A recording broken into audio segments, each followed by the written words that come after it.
Asif, I mean, people were astonished at your courage, your bravery, your strength, the adrenaline that must have been pumping through your body. I mean, this could have been very different. What went through your mind as soon as you saw you heard the dogs and you saw the first person come in? That how, you know, I was shocked, taken back, and I just went straight forward because I knew Charlotte was upstairs.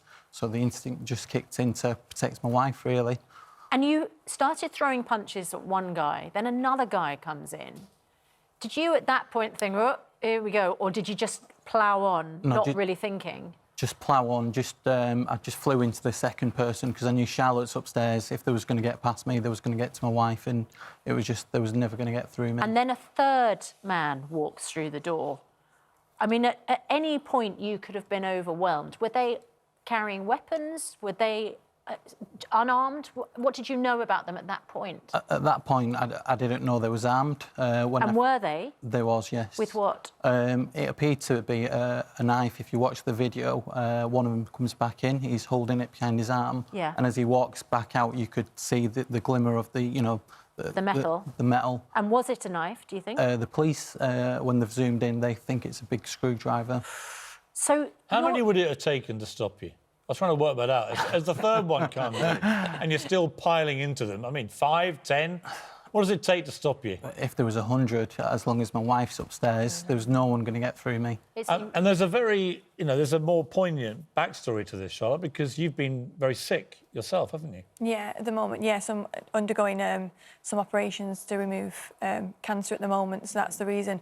Wasn't feeling too great that night, and I said to Asif, oh, I'll just go upstairs, watch a bit of Netflix, and I'd fallen asleep when you wake up to ferocious... What were you thinking when you heard what was going on? Well, Winnie, who's the bulldog, she was the one that barks, and she doesn't really bark. She only barks if there's something going on. So when I woke up to hear that, I thought, you know, what is going on? Quickly got dressed, put a dressing gown on. By the time I got to the top of the stairs, looked down, I could see what was going on. I just heard Asif shout, phone the police and barricade yourself in. You must have been petrified. Yeah, I mean, barricading myself in behind a door, phoning the police, and all I kept thinking was, any minute now, they're going to come through this door for me. When this sort of stuff happens, obviously in the moment it's all crazy, I guess, as you said. When you've seen the CCTV footage back, are you amazed it's you doing this? Yeah, definitely, because as I've said, if that's me walking down the street and 3 men approach me, I'd probably run off. That's interesting, isn't it? You probably would have done, because yeah. you wouldn't. But in your own home, defending your wife, you became this kind of Herculean figure. Are you surprised at what you were capable of doing? Yeah, definitely. I think my why was bigger than theirs, and that was my wife. So there was never going to get through me. That's I mean, you've become husband of the century with this, Charlotte. I mean, what do you make of your hero? I mean, it's scary for me to watch the footage back. I don't really like watching it because it's quite gut-wrenching. I had no idea what was going on downstairs, but, you know, I can't thank him enough for, obviously, what he did. He put his life at risk. Did you think he had it in him to do that?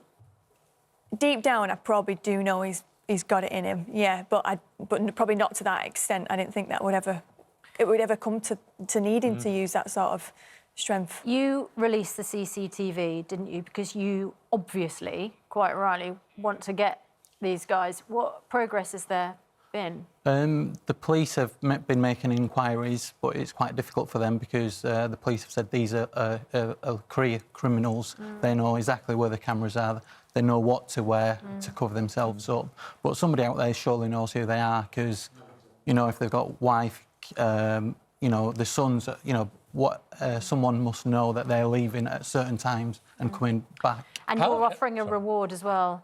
Yeah, yes. You don't want this to happen to anyone else, do you? Yeah, definitely don't want it to happen to anyone. No one should have to go through what we went through. And, you know, the reward is to, you know, if they have got a friend who's just fallen out with them, they might just... How much is the reward? £5,000. And are you putting that up? Yes. Right, that's how much you want to stop them doing to other people? Yes. Because it's terrifying, isn't it? It is. I mean, you know, we admire your courage, but this is a terrifying experience. Definitely. Like I said, I don't know what got into me. I just turned into a complete different being. What reaction have you had from the public? A mixed reaction, to be fair. 90% have been very supportive, calling me a hero. I don't class myself as a hero. No. I think any person would have done that to protect the family. But then there's been a small percentage saying, I'm stupid for going back at them, especially for picking the knife up, saying, why hasn't been arrested for picking a knife up? But if you watch the footage, you could clearly see he's got You thought he was armed with a knife? Yeah. You don't have to even try to explain yourself. You were, to my mind, you're an absolute hero. I think, Charlotte, you've got a good one there. A guy that will do that for his wife is a pretty amazing guy. And I think you never know, do you, what you would do in a situation. No. Thank God you had a guy who reacted the way he did. Otherwise, who knows what would have happened. And the thing is, 3 of them came in the house. There were 2 others outside. Yeah. Weren't there? Yeah, there was one at the front of the property and then a getaway driver parked around the corner. Well, if anybody knows these snivelling little cowards, gutless little people, aren't they? Someone knows who they are. Someone's watched that and gone, I know who they are. 5,000 quid could be yours. Let's get them off the streets. These people should not be terrorising people in this way. It's disgusting. And the fact they came up against somebody better than them is fortunate for you, Charlotte, and good for you, Asif. And we wish you, Charlotte, all the very best with your ongoing situation with your cancer. And wish you all the very best with that. And you are a hero, so congratulations. Thank you very much. Thanks I set up the for Pride of Britain Awards 20 years ago. If you're watching at the Daily Mirror, I think I might have a little winner for you.